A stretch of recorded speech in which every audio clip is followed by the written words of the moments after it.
안녕하세요. 저는 예비 시모와의 대립 끝에 파혼을 결정한 예비 신부입니다. 결혼을 하기 전부터 시댁의 매운맛을 봐버려서 이건 아니다 싶어 갈라섰어요. 다들 파혼으로 끝낼 수 있어 천운이라고 했는데 저 또한 그렇게 생각하면서도 한편으로는 그런 사람들을 만날 수밖에 없었던 제 운명이 좀 싫기도 했었습니다. 물론 그래도 시간이 좀 흘렀던 얘기라서 지금은 티끌만큼의 속상함도 없어요. 오히려 그때의 일을 유쾌한 경험이었다 생각하고 얘기거리로 떠들고 있거든요. 결혼 근처까지 갔다 와본 제 경험을 생각보다 궁금해해주는 사람들이 많아요. 특히 주변의 여자 동료들이 제 이야기를 그렇게 흥미있어 하고 있답니다. 사연 사이트를 알게 된 것도 동료 중 한 명이 제 이야기 같은 사연자들 많다고 소개를 해줘서 찾게 되었어요. 그래서 몇 개 둘러봤는데 진짜로 저 같은 예비 신부들이 많더라고요. 상대적으로 제 사연이 싱겁게 느껴지는 이야기들도 있어서 좀 놀랐습니다. 같은 고민을 했다는 동질감에 위안을 받는 것 같으면서도 한편으로는 그만큼 사연자들을 괴롭힌 나쁜 사람들이 많다는 것에 속상하기도 했어요. 왜 그렇게 사람을 못 구워 삶아서 안달일까요? 제게 찾아온 나쁜 사람은 어떤 유형이었는지 지금부터 한번 떠벌려 보도록 하겠습니다. 재밌게 들어주세요. 저랑 예비 신랑은 결혼을 전제로 만나고 있던 사이였어요. 예비 신랑은 저와 9살 차이가 나는 사람이었는데요. 대학생과 조교 사이로 시작된 저희 관계는 제가 대학을 졸업하고도 계속 이어졌습니다. 다 예비 신랑의 적극적인 노력 덕분이었어요. 예비 신랑이 제 졸업식 때 프로포즈를 해줬거든요. 프로포즈 때문에 저희 관계가 더욱 돈독해진 건 맞지만 일단 저는 그 청혼에 대해 고민이 많았습니다. 결혼에 대해 잘 몰랐던 저는 그 청혼을 받아들이긴 했지만 급하게 결혼하고 싶지 않다고 예비 신랑한테 의사 표현을 확실히 했었어요. 제가 결혼을 고민했던 건 저희 집이 그리 막 넉넉한 것도 아니었고 예비 신랑 집도 넉넉한 게 아니었기에 서로 경제 활동에 좀 더 집중하고 나서 돈을 좀 모은 뒤에야 안정적인 여건으로 결혼을 하고 싶었기 때문입니다. 정말 준비된 게 아무것도 없었거든요. 제 의견에 예비 신랑이 좀 서운해하는 기색이 있었지만 제 뜻을 흔쾌히 따라주었어요. 저를 기특하게 봐주기도 했습니다. 예비 신랑의 지지하에 저는 대기업을 목표로 취업 준비를 했어요. 예비 신랑은 제게 손수 간식이랑 도시락까지 사주면서 외조를 해주었습니다. 그땐 행복했어요. 취업을 준비하면 심적으로 많이 피폐해진다는데 저는 예비 신랑 덕분에 의욕이 넘쳐났거든요. 그렇게 잘 지내던 저희 사이에도 한 번의 방지턱이 찾아왔었는데요. 원래 취업 준비 제대로 하려면 기본적으로 기간이 1년, 2년 정도는 걸리는데 취업 준비 기간이 자꾸 길어지니까 예비 신랑이 외조하는 게 지쳤는지 한날 제게 갑자기 속상한 소리를 하더라고요. 설마 나랑 결혼하기 싫어서 일부러 미루는 건 아니지? 이번까지 넘어가면 벌써 3년째야. 계속 이렇게 시간만 보내다가 나 40살 되겠어. 결혼은 30대에 하고 싶단 말이야. 우리 아빠가 결혼 엄청 기다리기도 하고 만약 나랑 결혼하기 싫은 거라면 그냥 솔직하게 말해줘. 무슨 그런 말을 해. 나도 얼른 취업해서 빨리 돈 벌고 싶어. 결혼 자금 모아서 빨리 결혼하고 싶은데 취업이 생각하는 만큼 잘 안 되는 걸 어떡해. 나 진짜 서운하다. 오빠는 내가 일부러 결혼 미룰 사람처럼 보였어? 불안해서 그러지. 나한텐 너밖에 없는데 네가 결혼을 안 해주면 난 더 시간이 없단 말이야. 혹시라도 네가 질린다고 나 떠날까 봐서. 아빠 요즘 몸도 안 좋은데 내가 결혼하는 거 보는 게 소원이라고 했거든. 예비 신랑은 이런 식으로 결혼을 못하게 될까봐 불안감을 표출했던 적이 한두 번이 아닙니다. 저를 놓칠까봐 불안하다고 하는데 제가 신뢰를 안 주는 사람도 아니거든요. 한눈 판 적 절대 없고 회식이 아니고선 사적인 술자리도 가진 적이 없어요. 회식도 예비 신랑한테 꼬박 알려주고 최대한 1차만 참석하고 빠져나왔습니다. 저는 휴대폰 잠금도 안 해요. 예비 신랑이 한 번씩 제 폰을 볼 때도 저는 찔릴 게 없으니까 선뜻 내버려 두기도 했습니다. 예비 신랑이 다른 부분에선 저를 믿어주는 것 같은데 유독 제 취업은 참 못 기다리더라고요. 물론 예비 시부가 몸이 안 좋아서 결혼을 빨리 하고 싶단 말을 하긴 했었어요. 근데 저는 결혼을 그런 식으로 준비도 없이 얼렁뚱땅 저지르고 싶진 않았습니다. 제가 취업하고 돈을 모으면 결혼한다고 했더니 예비 신랑이 그때부터 저보다 제 취업에 더 심혈을 기울이더라고요. 한참 사랑이 불타오를 때는 예비 신랑이 어떤 사람인지 알 겨를도 없이 좋기만 했거든요. 그러나 서로에게 익숙해지고 당연해지고 나서부터는 예비 신랑을 만나면 만날수록 불안한 게 참 많은 사람이구나라는 걸 느끼긴 했어요. 그리고 생각보다 현실적이고 부정적인 의사 표현도 많이 한다는 걸 점점 알게 되었습니다. 저보다 9살이나 많은 사람이다 보니까 저한테 알려주고 싶은 것도 많아 보였어요. 다들 이런 걸 꼰대라고 하더군요. 하지만 저는 이런 점까지 예비 신랑에게 고맙기만 했고, 예비 신랑이 저를 사랑하는 마음만큼은 갈수록 적극적이고 솔직해서 예비 신랑의 단점 부분도 이해하려고 많이 노력했습니다. 그런데 취업 문제는 어쩔 수 없이 예민할 수밖에 없는 영역인데 예비 신랑이 자꾸 옆에서 한 소리씩 넣어주니까 그건 좀 스트레스로 오더라고요. 그래도 다 날 위해서 조언해주는 거라 생각해서 제가 필요한 잔소리만 걸러서 들었어요. 제 입장에서는 예비 신랑이 스트레스지만 예비 신랑 입장에서는 결혼을 늦추는 제가 골칫거리 아니겠습니까? 우리가 고작 이런 문제로 헤어질 만큼 얕은 사이도 아니고 그저 둘 다 예민한 시기이기 때문에 잠깐 권태기가 올랑말랑 하는 거라 생각했어요. 최대한 자비를 갖고 하루하루 지냈습니다. 그러던 어느 날 예비 신랑에게 고비가 닥쳐왔는데요. 예비 시부가 돌아가시면서 예비 신랑뿐만 아니라 예비 시댁 자체가 정말 많이 힘들었습니다. 특히나 제 마음을 좀 불편하게 만들었던 부분은 예비 신랑이 예비 시부가 살아계실 때 결혼하는 모습 보여주고 싶어 했다고 했잖아요. 제 고집 때문에 예비 신랑이 다시는 그 꿈을 이루지 못하게 되어서 제가 혼자 얼마나 죄책감을 느꼈는지 모릅니다. 그래서 더 예비 시부 영정사진 앞에서 고개를 들지 못했어요. 훨씬 더 번듯하고 자리 잡은 며느리감으로 당당하게 인사를 드리려고 했지 절대 이런 식으로 첫인사를 드리려던 게 아니었거든요. 그날은 예비 신랑을 감히 위로하지도 못하고 옆에 묵묵히 있어주기만 했습니다. 그리고 예비 시부 장례식에 갔으니 당연히 준비 없이 예비 시모까지 만날 수밖에 없었는데요. 저랑 예비 신랑이 아무것도 결정한 게 없어서 그렇지 결혼을 전제로 만나고 있긴 했으니까 인사를 정중하게 드려야 될 것 같았어요. 예비 시모에게 저를 소개하고 싶다는 예비 신랑의 말을 듣고 망설이지 않았습니다. 예비 시모마저 놓친다면 제가 예비 신랑 앞에서 더욱더 면목이 없을 것 같았으니까요.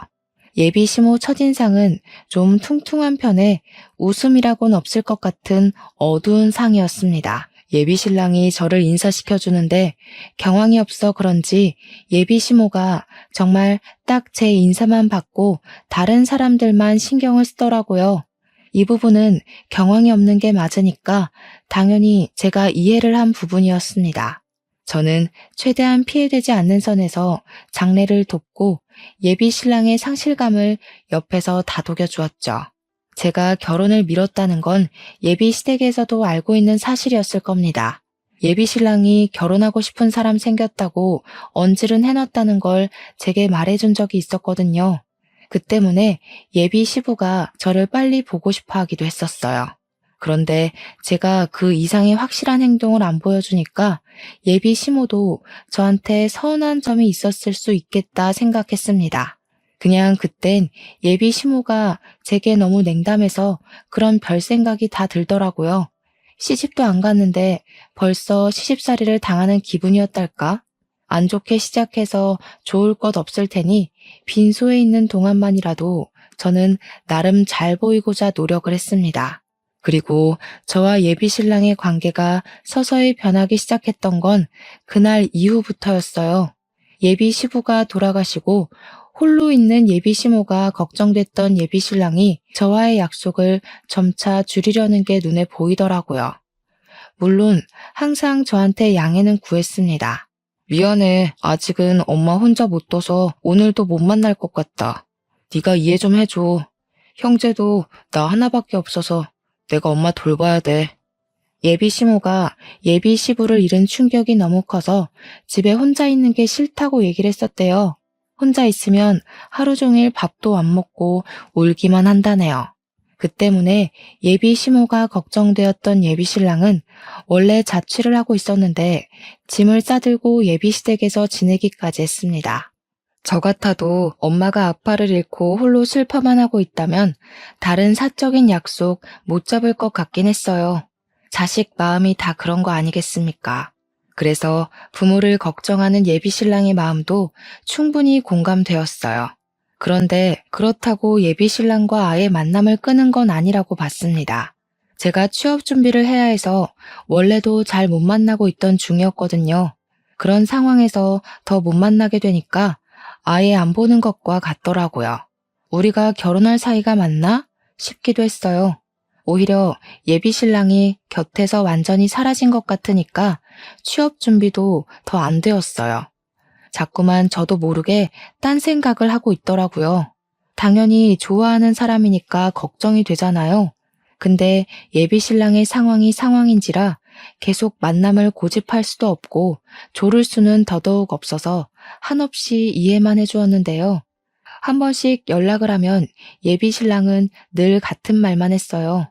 예비 시모 얘기를 꺼내면서 출퇴근 말고는 시간을 내기가 곤란하다고 말이죠.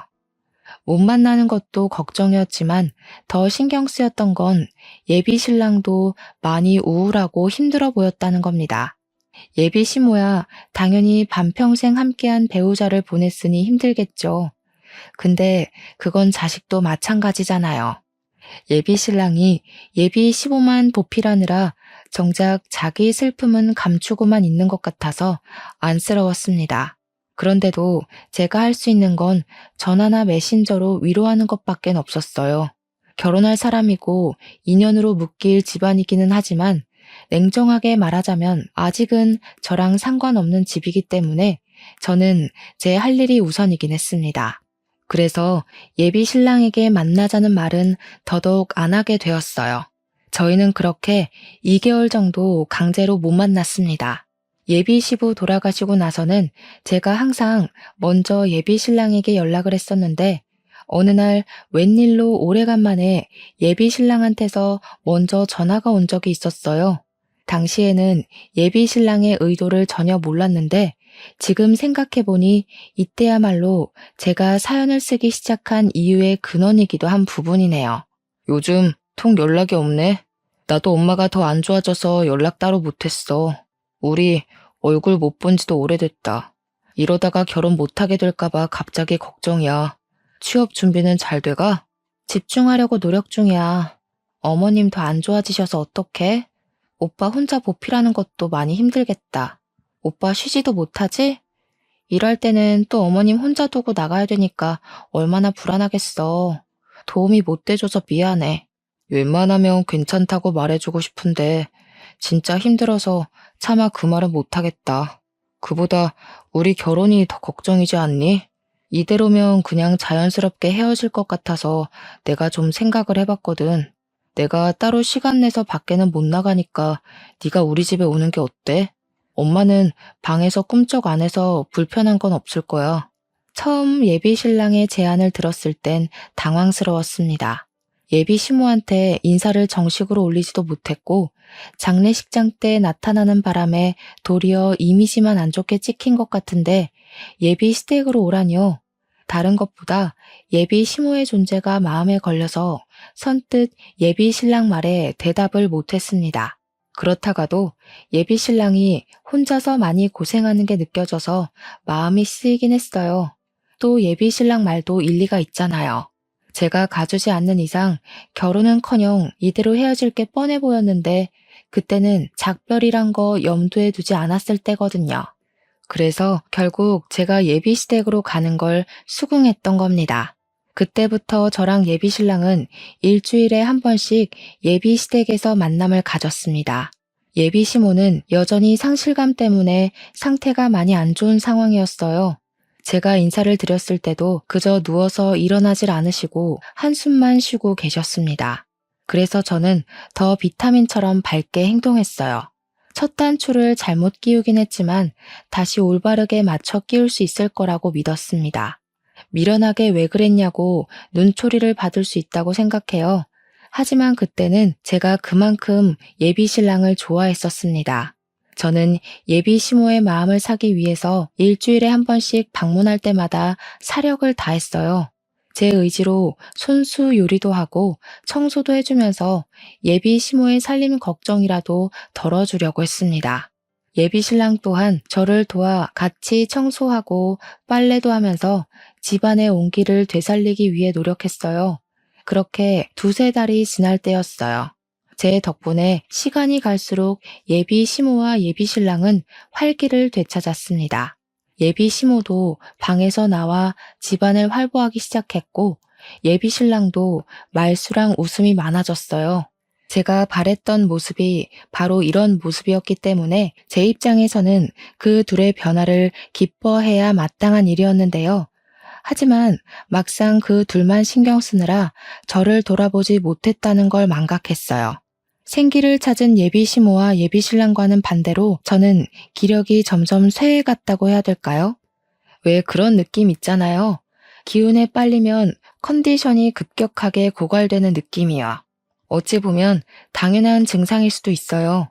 저는 예비시댁에 가서 그들의 기분을 띄워주려고 온갖 기운을 다 쏟았고 집안 살림까지 봉사를 자처했으니까요. 근데 말씀드렸던 대로 저는 제가 좋아서 했을 뿐이었어요. 그래서 둘을 원망했던 적은 없습니다. 근데 문제는 다른 부분에 있었어요. 둘이 기운 없어서 다 죽어 있을 때는 저절로 돕고 싶은 마음이 가득했는데 두 사람이 살아났을 땐 굳이 제가 더 도울 필요가 없다고 생각했거든요.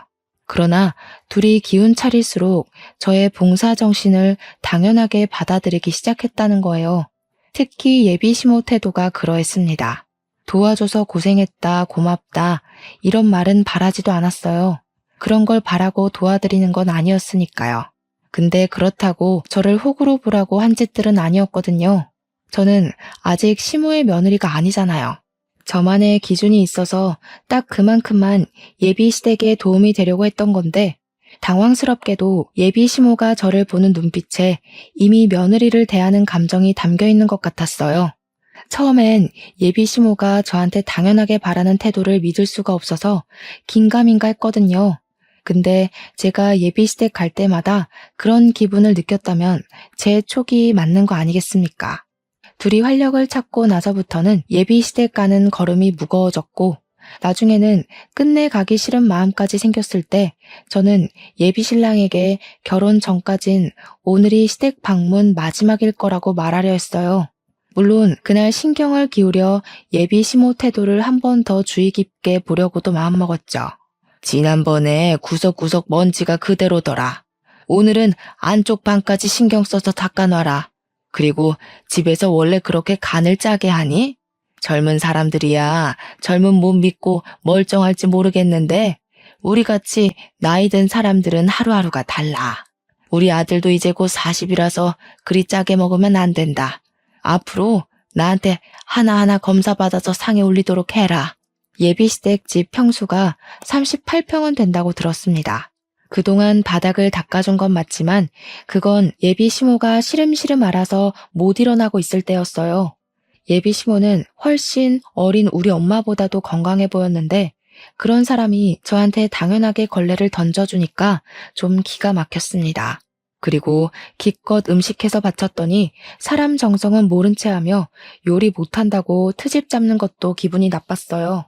예비시모의 행동이 잘못되었다는 걸 그 순간에 확신했던 저는 예비시댁 방문을 마지막으로 하는 게 아니라 이 결혼 자체를 그날로써 종결지어야겠다고 결심을 해버렸습니다. 그런 와중에 예비신랑은 제 결심에 쐐기라도 박듯 얄미운 소리를 했는데 아주 가관이더군요. 시어머니 될 사람한테 잘 보이는 거라고 생각해. 미리 며느리 연습해두면 좋잖아. 나는 어른한테 잘하는 여자가 좋더라. 내가 사랑하는 여자가 어른한테 잘하면 더 사랑스럽고 어떻게 나한테 이런 천사 같은 여자친구가 왔는지 몰라. 그동안 자기를 가만히 보면서 우리 집에 꼭 필요한 사람이라고 느꼈어. 예비 신랑이 저더러 자기 엄마한테 잘하라고 살살 구슬리는데 제가 예민한 상황에서 그런 소리를 들으니까 이 사람의 의도가 확대 해석이 되더라고요. 그동안은 예비 신랑이 좋아서 그저 맞춰주고 싶기만 했다면 그 뒤부터는 그저 자기 사용만 챙기려는 이기적인 사람으로 보였어요. 저는 신부 수업을 받으러 예비 시댁을 다녔던 게 아닙니다.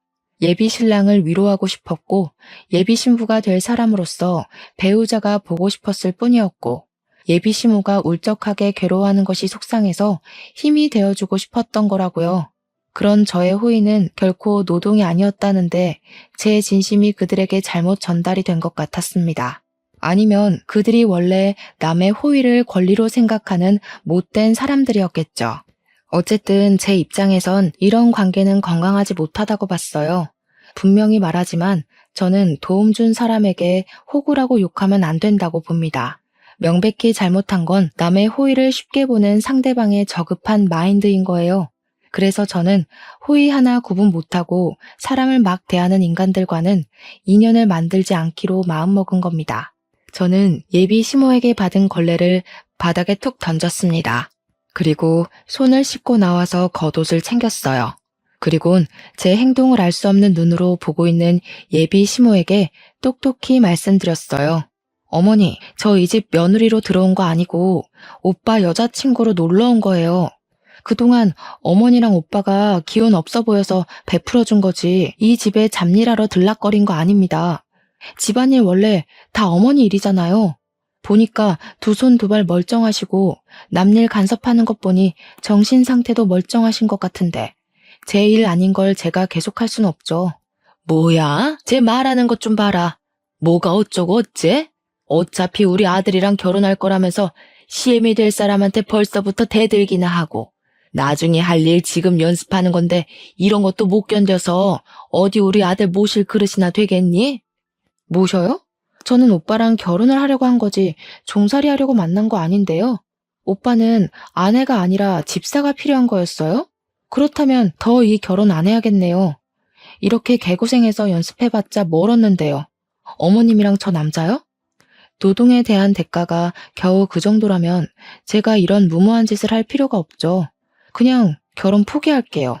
저 건방진 애를 봤나? 지질이 일도 못하는 거 몇 날 며칠을 받아주면서 넘어갔더니 뭐라고? 취직도 못하는 백수 주제에 뭘 믿고 목소리를 높여? 너 같은 게 우리 아들처럼 수준 높은 남자를 만날 수 있을 것 같아? 아무짝에 쓸모가 없으면 집안일이라도 잘할 줄 알아야지. 쪽팔려서 누가 백수를 며느리로 받아주겠어? 역시 예비 시모는 저를 이미 며느리로 보고 있었던 것 같았어요. 저 방금 예비 시모 말에 잠깐 반항을 했을 뿐인데 어마무시한 질타를 받지 않았습니까? 그걸 보자마자 제가 이 집에 시집을 와서 어떻게 지내게 될지가 불보듯 뻔하더라고요. 한시라도 빨리 그 집을 벗어나기 위해서 저는 말싸움을 포기하고 그냥 예비 시모를 무시해버렸습니다. 그러니까 제게 사태질을 하면서 요양한 년이라고 욕을 하던 시모가 숨을 헐떡거리는 척 연기를 하더군요. 저는 신경 쓰지 않았어요. 예비신랑 앞에서는 예비시모가 한 번씩 저렇게 약한 척 하는 걸 알고 있었거든요. 그때 예비신랑이 제 앞을 막았는데요. 역시나 예비시모한테 눈이 멀어있던 예비신랑은 저의 잘못밖에 보이지 않았나 봅니다. 무슨 짓이냐고, 왜 이러냐고 강하게 나오더라고요. 무슨 짓이긴 다신 이 집에 발 안 들이려고 대담하게 표현하는 짓이지.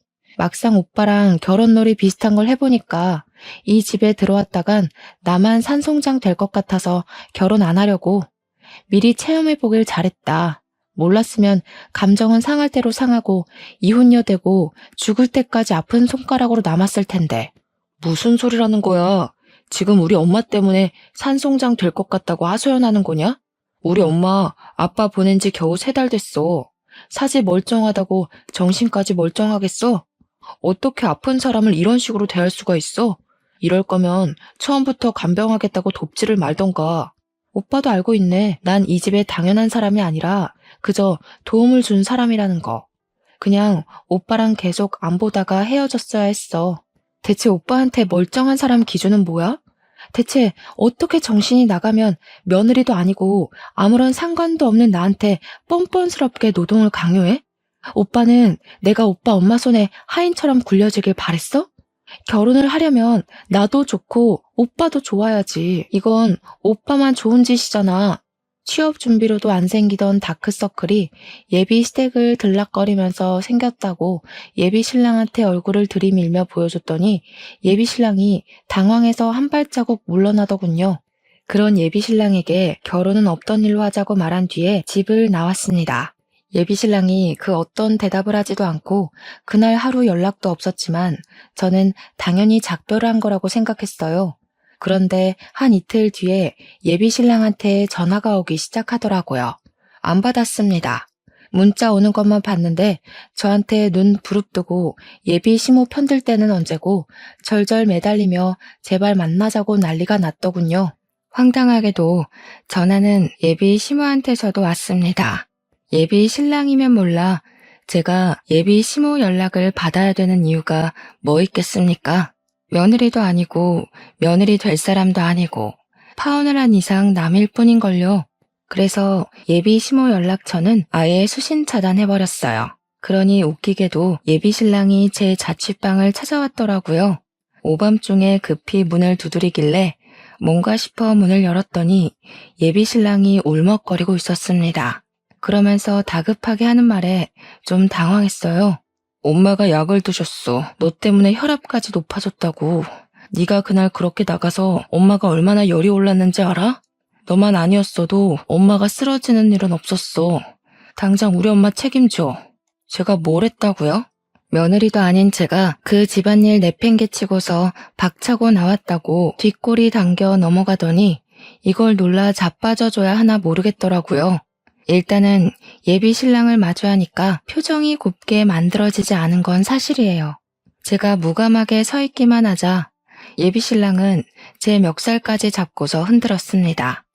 예비 시모는 예비 신랑이 출근한 사이 약을 먹은 듯했고 예비 신랑이 퇴근하고 와서 쓰러져 있는 예비 시모를 발견했다고 했어요. 나 때문에 병원에 실려간 거니까 당장 같이 가자는 예비 신랑의 말을 무시하고 경찰에 신고하려 했지만 예비 신랑이 너무 울어서 2차 사고까지 발생할 것 같더라고요. 그래서 저는 할 수 없이 병원을 같이 갔고 병실에 누워 안정 취하고 있는 예비 시모를 보았습니다. 예비 시모는 저를 보자마자 이놈 하면서 못 가누는 몸을 움직여 잡히는 대로 던지기 시작했어요.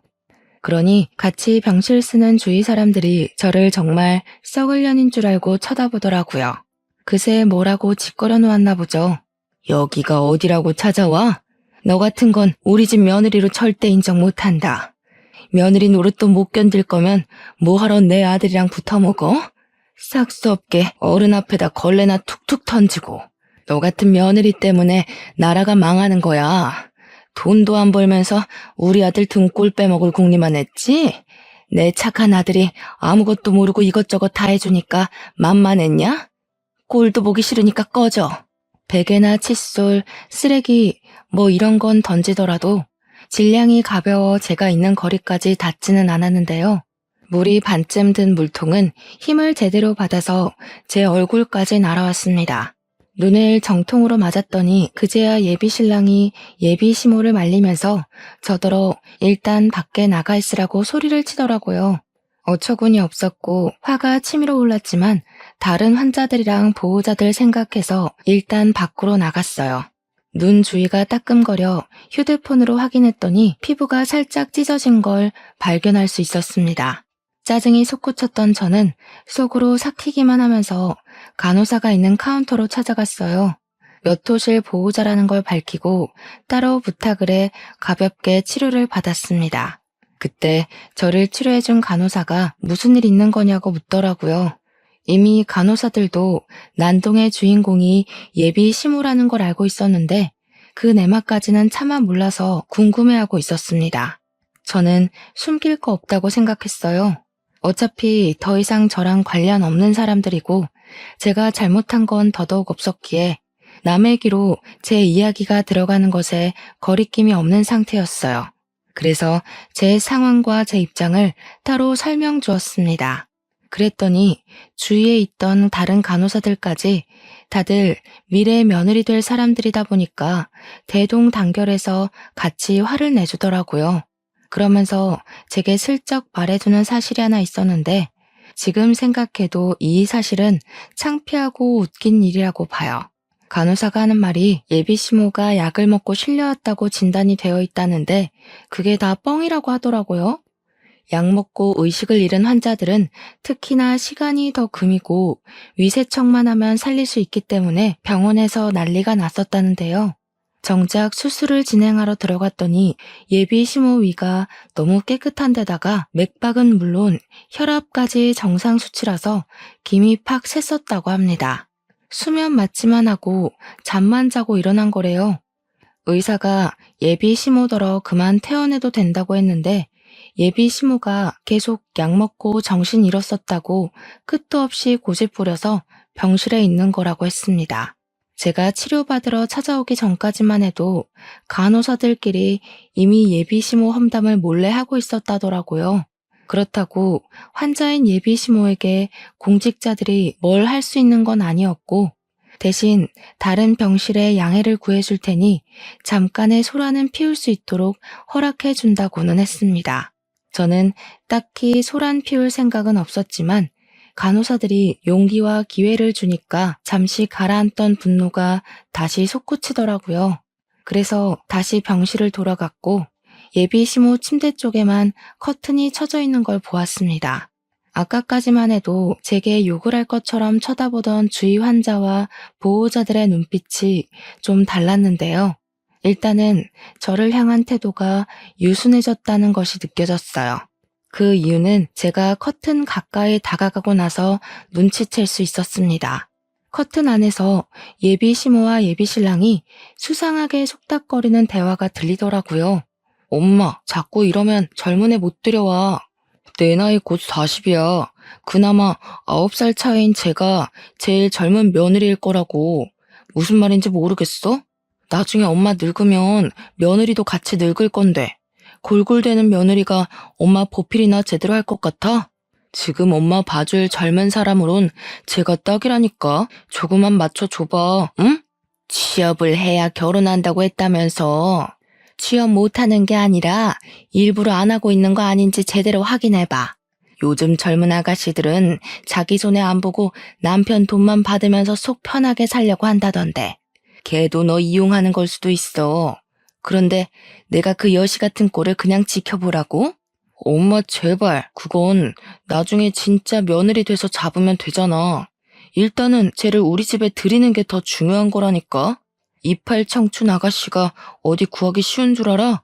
내 나이면 어디 하나는 골병난 아줌마거나 말 많은 아줌마들밖에 못 데려와. 나도 늙고 며느리도 늙으면 누가 엄마 보필하겠어?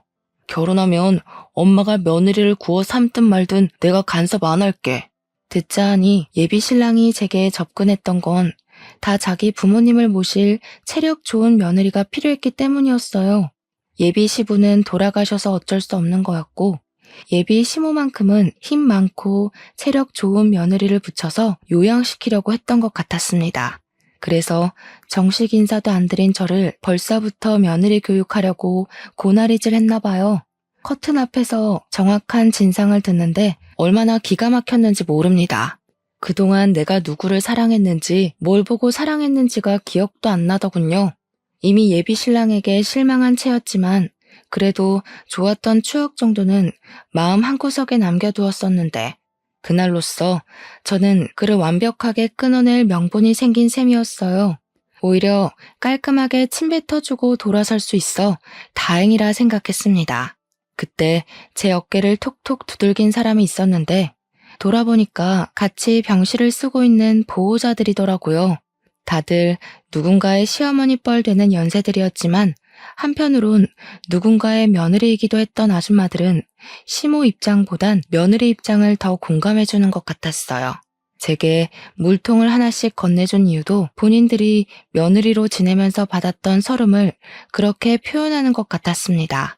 그러면서 그분들 하는 말이 결혼하기도 전에 빵점인 저런 시댁은 거들떠도 보면 안 된다고 냉수 먹고 속 차리게 찬물을 시원하게 뿌려주라 독려하더군요.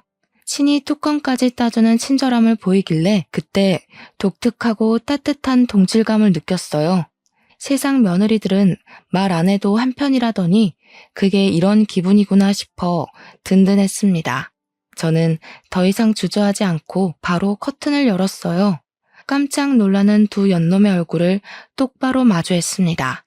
꼭 이렇게 사서 욕먹는 사람들이 있다니깐. 여기 사람들이 당신들 냉수 먹고 정신 좀 차리라고 선물 주더라고요. 속부터 썩어 빠진 사람들이 겨우 냉수 한 바가지로 정신 차릴지는 모르겠는데 그쪽들이 쪽팔린 짓 하고 있단 건 알았으면 해서요. 저는 그대로 생수 하나랑 토마토 주스 하나를 나란히 들고 예비 시모 얼굴에 쳐 뿌려줬습니다. 그리고 제게 대들려는 예비 신랑 얼굴에 그 페트병 2개를 연달아 던져버렸어요. 페트병이 예비 신랑 치아에 부딪혀 튕겨 나가더군요. 입을 감싸막던 예비 신랑이 저를 죽일 듯 노렸습니다. 그 와중에 예비 시모는 손을 벌벌 떨면서 비명을 막 지르더라고요. 나 그쪽 집안에 기어들어갈 생각 추호도 없거든요. 김칫국 좀 그만 마셔요. 그리고 요즘 젊은 사람들 똑똑해서 노망난 할망구한테 내 몸 바칠 사람 잘 없어요. 먼저 가신 남편분이 그렇게 그리우면 진짜 약 먹고 따라가 보지 그러셨어요. 약 먹은 척 쇼해서 진짜 아픈 분들은 들어오지도 못하게 자리 차지하지 마시고요. 약 먹고 쇼하는 거라는 사실이 밝히니 병실아는 이제 대놓고 예비 시모와 예비 신랑을 향해 쌍심지를 켜기 시작했어요. 아깐 잘 몰라서 저를 보는 눈이 많이 사나웠는데 이젠 그 눈들이 제 뒤를 든든하게 살려주고 있었습니다. 그때 예비 신랑이 화나서 저를 강제로 끌고 나가려고 했어요. 그러자 놀랍게도 다른 보호자들이 나서서 예비 신랑에게 달려들었고 손버릇까지 더러운 놈이라 욕하며 예비 신랑 등짝을 뚝까 패기 시작했습니다. 저를 당장 예비 신랑 소나기에서 떨어뜨려 주셨어요. 엄마뻘 되는 아줌마들의 공격에 예비 신랑이 당황해서 얻어 터지기만 했는데 아줌마들의 구타가 끝나자 황급히 자기 엄마 옆으로 도망쳐 가더라고요. 그러더니 자기 엄마랑 똑같이 벌벌 떨면서 단체로 폭행죄 신고할 거라고 소리를 고래고래 지르는 거 아니겠습니까? 그러자 아줌마들이 나서서 총각이 그렇게 살면 안 된다고, 그런 건 효도도 아니고 사회적으로 왕따 당하는 집밖엔 안 된다고 맞받아 쳐줬습니다. 아줌마들이랑 싸우고 있는 예비신랑 꼴이 좀 꼴사납고 웃기더라고요. 왜 다들 난리세요? 제가 뭐라고 했는지 모르겠는데 지금 이거 우리가 억울한 상황이거든요? 야, 너 대체 사람들한테 뭐라고 이간질한 거냐? 새파랗게 어린 년 기사회생 좀 시켜주려 했더니 감히 나 같은 복을 걷어차? 이 결혼 솔직히 내가 더 손해인 거 알지? 진짜 후회 안 할 자신 있어? 뚫린 입이라고 자기 믿고 싶은 대로 짓거리는 것도 참 용기다. 귓구멍이 막힌 거냐 생각이 없는 거냐? 우리 이미 끝난 사이라고 몇 번을 말해? 기사회생은 내가 널 그렇게 만들어줬지. 주변에서 욕하는 거 무시하고 겨우 조교밖에 못하고 있는 거 만나줬더니 네가 뭔 복이라는 거냐? 학교에서 다들 너더러 뭘 했는지 알아? 자기가 교수라도 된 것처럼 설친다고 난리더라. 뭐? 이게 어디서 구라야? 그리고 조교라도 나 교수 인맥 장난 아니거든? 내가 교수님들한테 부탁하면 당장 1,000만 원도 빌릴 수 있어. 네가 백날 취업 준비하고 사회생활을 빙빙 돌아봐라. 나처럼 이런 황금 인맥 만들 수 있을 거라 생각해? 몰랐구나. 아는 후배가 말해주더라. 교수님들이 오빠 일손 느리다고 빠릿빠릿하고 새파랗게 젊은 사람한테 일 일임할 거래. 어떡하냐? 이제 나이도 많아서 새 직장 구하는 것도 딸릴 텐데. 할망구 보살필 사람 필요하면 이참에 요양보호사 자격증 따서 직접 네 엄마 모셔봐. 혹시라도 며느리를 원하는 거면 그냥 죽었다 다시 태어나는 게 나을걸? 예비신랑은 조교 자리가 바뀔 거라는 제 말에 충격을 받아 그때부터 입만 벌리고 있었습니다. 그 옆에서 예비 시모가 대신에 제게 쌍욕을 날리고 있었는데요. 저는 예비 시모한테도 부디 평생 기억하고 살라고 경고를 한마디 남겨주었어요. 아들이 못나서 며느리를 못 보는 게 아니라 그쪽이 지지리도 궁상이라서 며느리 얻을 팔자가 없는 거란 걸 꼭 아셨으면 좋겠어요.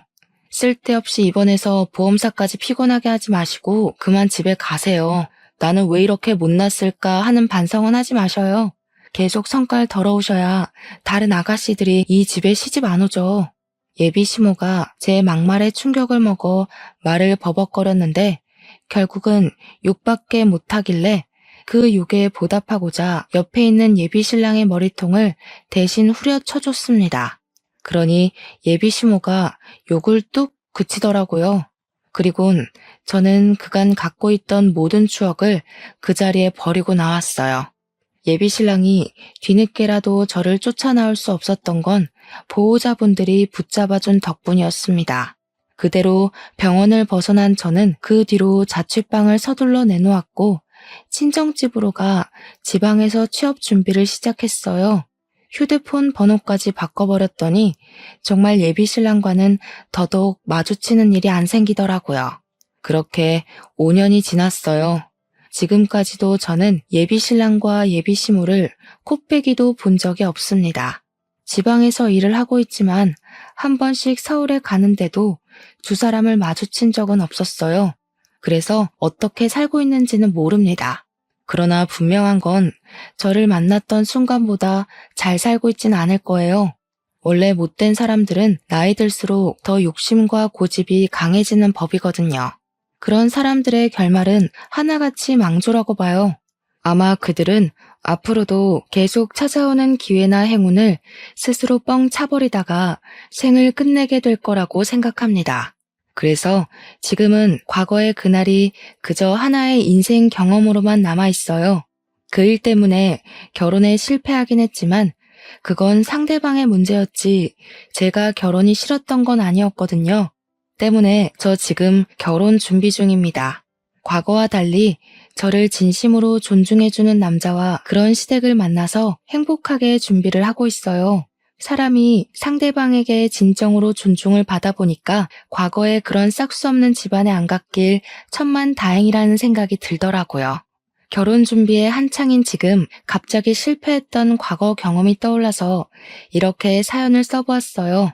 이번에 만난 예비 신랑 덕분에 저는 결혼이라고 다 불행한 거 아니고 시댁이라고 다 스트레스의 근원은 아니라는 걸 제대로 깨달았습니다. 이번엔 저도 직장이 있고 모은 돈이 있으니까 결혼 준비까지 완벽하게 마련되어서 마음이 편해요.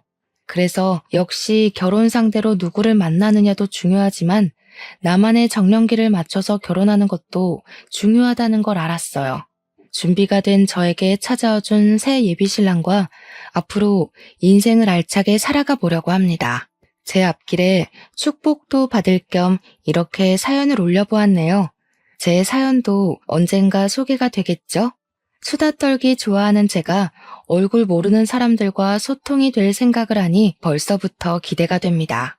아무쪼록 모두들 하는 일마다 성공길로 한 발짝씩 나아가길 바라면서 저는 이만 인사드릴게요.